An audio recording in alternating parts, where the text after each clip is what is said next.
Salam sejahtera untuk kita sekalian. Shalom. Shalom. Shalom. Shalom. Di pagi ini kita akan masuk dalam materi pembelajaran bertumbuh dewasa dan semakin berhikmat. Sebelum kita masuk dalam materi, dipersilakan kepada satu siswa untuk membawa kita dalam doa. Dipersilakan. Kita berdoa. Tuhan Yesus, Guru yang agung, inilah kami anak-anak-Mu yang ada di tempat ini, membawa sembah dan syukurnya kepadamu, karena hari ini kembali kami belajar. Kami mohon Roh Kudus-Mu menyertai dan menuntun kami. Dalam nama Tuhan Yesus kami berdoa dan bersyukur kepadamu. Amin. Amin. Terima kasih. Kompetensi dasar yang akan kita ikuti dalam pembelajaran ini adalah menganalisis ciri-ciri pribadi yang terus bertumbuh menjadi dewasa, membuat karya yang berkaitan dengan ciri-ciri pribadi yang terus bertumbuh menjadi dewasa. Kemudian tujuan pembelajaran, siswa dapat menjelaskan arti bertumbuh menjadi dewasa. Kedua, menjadi dewasa dan mengidentifikasi ciri-ciri pribadi dewasa dalam berbagai aspek.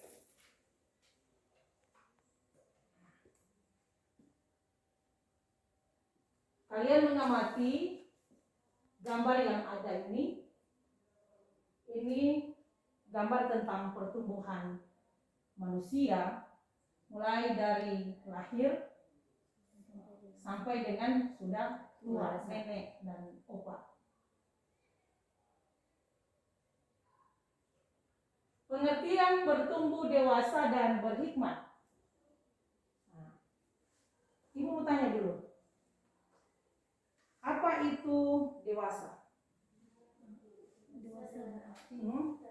Apa itu dewasa? Satu-satu berjawab. Apa? Dan sudah tidak akan lagi. Jadi dewasa mengalami kematangan. Amin. Jadi orang kalau dewasa, DP usia berapa? Usia berapa dewasa? 17 tahun ke atas. Menurut Kamus Besar Bahasa Indonesia, tumbuh adalah timbul hidup dan bertambah besar atau sempurna. Menurut Kamus Besar Bahasa Indonesia, dewasa adalah bukan kanak-kanak dan mencapai kematangan. Jadi kalau masih anak-anak, masih minta malu toh? Ya. Mau mandi masih orang lain yang jaga mandi. Tetapi kalau kamu diri sendiri tuh yang mau kasih bersih diri, sadar bahwa kita belum mandi, kita lapar. Tapi kalau masih anak-anak, masih bayi, semua masih diurus oleh orang tua. Berhikmat. Apa itu hikmat? Apa itu hikmat?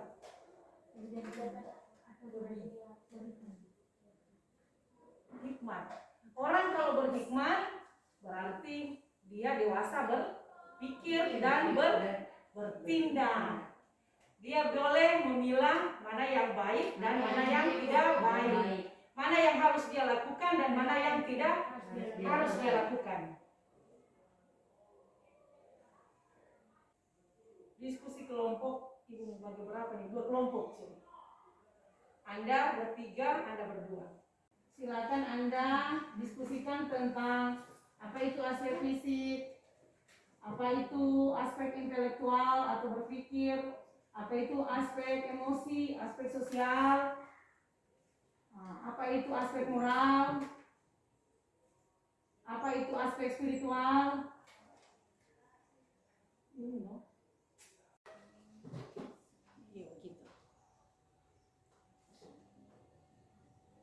Kita masuk di dalam diskusi kelompok. Jadi adik-adik akan mengumpulkan data atau informasi tentang ciri-ciri pribadi yang bertumbuh dewasa dalam berbagai Aspek fisik. Dewasa secara jasmani artinya sudah mengalami pertumbuhan tinggi dan berat badan secara maksimal dengan gizi yang memadai. Aspek fisik. Reda di aspek fisik, toh? Ya. Apa tadi dijawab oleh Reka? Dewasa secara jasmani artinya sudah mengalami pertumbuhan tinggi dan berat badan secara maksimal dengan gizi yang memadai. Jadi aspek fisik itu sudah mulai kelihatan, dia mulai tinggi, mulai besar. Kalau laki-laki dia ada fisik yang berubah. Aspek intelektual. Berpikir kritis artinya mampu menganalisis segala sesuatu. Jadi aspek intelektual, berpikir kritis, mampu menganalisa segala sesuatu keadaan, permasalahan dengan pikiran yang sehat dan benar. jadi orang mampu memilih mana ini yang orang harus mau bikin. Ya. Seperti orang harus sekolah. Jadi kalau datang di sekolah berarti harus belajar, harus menimba ilmu, bukan datang di sekolah harus bermain, mau suka bolos, mau di saat jam belajar keluar. Itu hal-hal yang negatif yang dilakukan di sekolah. Berpikir proaktif artinya tidak pernah berhenti untuk berpikir demi sebuah kemajuan. Jadi supaya mendapatkan ilmu yang sesungguhnya harus rajin belajar, kan? Ya. Harus rajin belajar, jangan suka bolos, jangan suka malpa. Tidak berpikir negatif. Itu berpikir negatif bagaimana? Hal-hal yang tidak baik. Menganggap segala sesuatu itu tidak baik, kan? Ya. Misalkan kita akan merokok supaya orang tahu bahwa kita ini jago. Itu tuh berpikir yang negatif. Berpikir komprehensif adalah berpikir terbuka, tidak eksklusif. Di dalamnya ada sikap menghargai pemikiran orang lain. Jadi terbuka dalam keadaan misalkan ada teman yang mengalami masalah. Jadi orang harus membantu. Orang terbuka terhadap keadaan apapun. Bisa teman ketawa, orang sama-sama ketawa Bisa teman susah, menderita, menangis, di sana orang harus hadir sebagai teman yang membantu Kadang orang di kehidupan rumah tangga orang, di keluarga orang ada masalah Jangan salah cari teman untukmu curhat. Aspek emosi. Pengalaman yang subjektif yang pertama sekali dicirikan oleh pakar-pakar psikologi. Jadi itu psikologi apa? Itu rasa, hati, kan? Ya. Jiwa. Jadi kalau orang di saat orang marah, orang mulia ini teman yang masih mau bagara, otomatis ada reaksi ke sana, kan? Ya. Kita akan tunggu pada dia karena kita ini sementara marah. Tapi kalau terus mau digarap, terus mau dipancing, kita akan lebih marah. Jadi orang harus tahu menempatkan itu emosi. Ini aspek sosial. Jadi di orang kehidupan pasti ada tetangga. Di orang kehidupan pasti ada teman, sahabat, kerabat, kan? Yang orang hari-hari temui. Dimanapun orang ada, orang yang hidup sendiri Orang hidup bersosial. Ada banyak orang di sekitar kita. Jadi bagaimana kita menempatkan kita sebagai siswa di tengah-tengah persekutuan dengan orang lain. Aspek moral. Apa itu aspek moral? Memiliki kemampuan untuk membedakan mana benar dan mana yang tidak benar. Jadi sama dengan tadi kan, dari itu spiritual dari aspek sosial, dari orang kalau sudah dewasa di tengah-tengah aspek moral ini orang tahu kan itu hal susila, Ya. Nah, jadi Anda pastinya akan ada pacar atau sementara cari pacar atau sementara berteman. Nah, tetapi orang ada aturan toh? Ya. Ada koridor yang harus orang mau ikuti. Sebab orang ini adalah orang Siau apa? Menanamkan budaya sopan kan? Ya. Sopan santun itu sungguh dijunjung tinggi, sehingga dalam berpakaian, bertutur kata, berucap, bergaul itu ada dia punya aturan. Sebab biasanya kan orang kalau sering bergaul terlalu dekat, apalagi anak-anak remaja yang suka mencoba, loh, Ya. suka mencoba hal-hal baru tanpa memikirkan ini hal yang tidak baik. Nah, misalkan waktu tambah di apa? Di jembatan. Waktu tambah di jembatan, baru mau pergi di pantai, ditambah hiburan, mulai barokok, minum, basmagol, so terlalu intim. Pada akhirnya Anda terjerumus sendiri. Anda yang melakukan dan Anda yang harus mengalaminya. Tidak ada penyesalan lebih dulu. Penyesalan akan datang kemudian. Jadi kalau belum terjadi jangan. Ya. Lebih baik mencegah daripada mengobati. Aspek spiritual. Apa aspek spiritual? Kewajiban ibadah dan meninggalkan larangan-larangan agama, saling menghargai dan membina hubungan.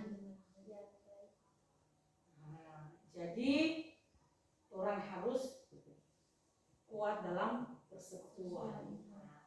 Jadi ada ibadah remaja, ada ibadah pemuda, ada ibadah kelompok, ada ibadah masuk gereja, toh?